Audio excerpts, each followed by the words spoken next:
Hi friends, అందరికీ ఎలా ఉన్నారు? బాగున్నారా అందరూ? నిన్న కార్తీక సోమవారం, చివరి సోమవారం కాబట్టి టెంపుల్కి వెళ్ళాము. మా దగ్గర ఉన్న శివాలయంకి వెళ్ళాము. ఇది టెంపుల్.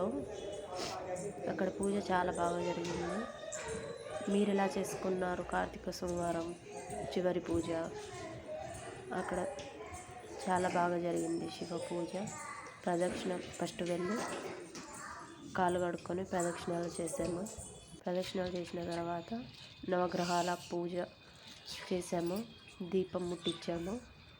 దీపం ముట్టించిన తర్వాత ప్రదక్షిణాలు చేసాము. ప్రదక్షిణాలు చేసిన తర్వాత నాగమ్మ తల్లికి దీపం పెట్టాము, హారతి ఇచ్చి. చాలామంది వచ్చారు. మీరు కూడా వెళ్ళారా టెంపుల్కి? దగ్గర ఉన్న శివాలయానికి మేము కూడా వెళ్ళాము. శివ పూజ అయితే చాలా బాగా జరిగింది.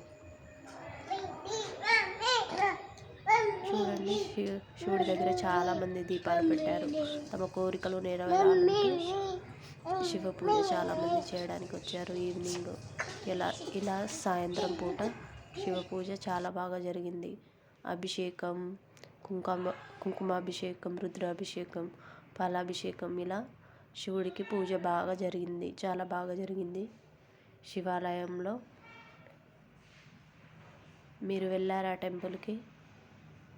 మీరు వెళ్తే ఎలా చేసుకున్నారు? టెంపుల్లో బాగా జరిగిందా? ఇక్కడ మా దగ్గర ఉన్న శివాలయంలో చాలా బాగా జరిగింది శివ పూజ. ఉసిరి దీపం పెట్టాము. ఉసిరి దీపం అండ్ అన్ని పాలాభిషేకం, రుద్రాభిషేకం, కుంకుమాభిషేకం ఇవన్నీ జరిగాయి. చాలా బాగా జరిగింది పూజ. చాలా బాగా జరిగింది. ఇంట్లో కూడా చేసుకున్నాము పూజ మార్నింగ్. చూడండి, ఉసిరి దీపం కూడా పెట్టాము. ఉసిరి చెట్టు కింద దీపం వెలిగించి పూజ చేసాము. మీరు చేశారా ఉసిరి చెట్టు కింద? ఇలా చేస్తే మీ కోరికలు నెరవేరుతాయి. టెంపుల్కి అయితే చాలామంది వచ్చారు. చూడండి, పూజ అయితే చాలా బాగా జరిగింది. అభిషేకం కూడా, దీపాలు కూడా చాలా బాగా వెలిగించారు చాలామంది. ఇలా ఉసిరి చెట్టు కింద ఇలా దీపాలు వెలిగించాము. 365 ఒత్తులు వెలిగించారా? ఇలా వెలిగిస్తే మనకు ఉన్న పాపాలు పోతాయని చెప్తారు.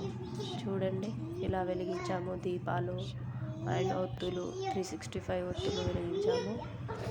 శివ పూజ అయితే చాలా బాగా జరిగింది టెంపుల్లో. చాలామంది వచ్చారు. అఖండ జ్యోతి చూడండి, చాలా బాగా వెలుగుతుంది. అందులో కొంచెం నూనె పోయాలి. అలా పోసిన తర్వాత పైన తీసుకెళ్తారు ఆ దీపాన్ని. ఉసిరి చెట్టు కింద ఇలా దీపం వెలిగించాము మేము. అఖండ జ్యోతి చూడండి, ఇలా చాలా బాగా వెలుగుతుంది కదా టెంపుల్ పైన. ఇలా అఖండ జ్యోతి.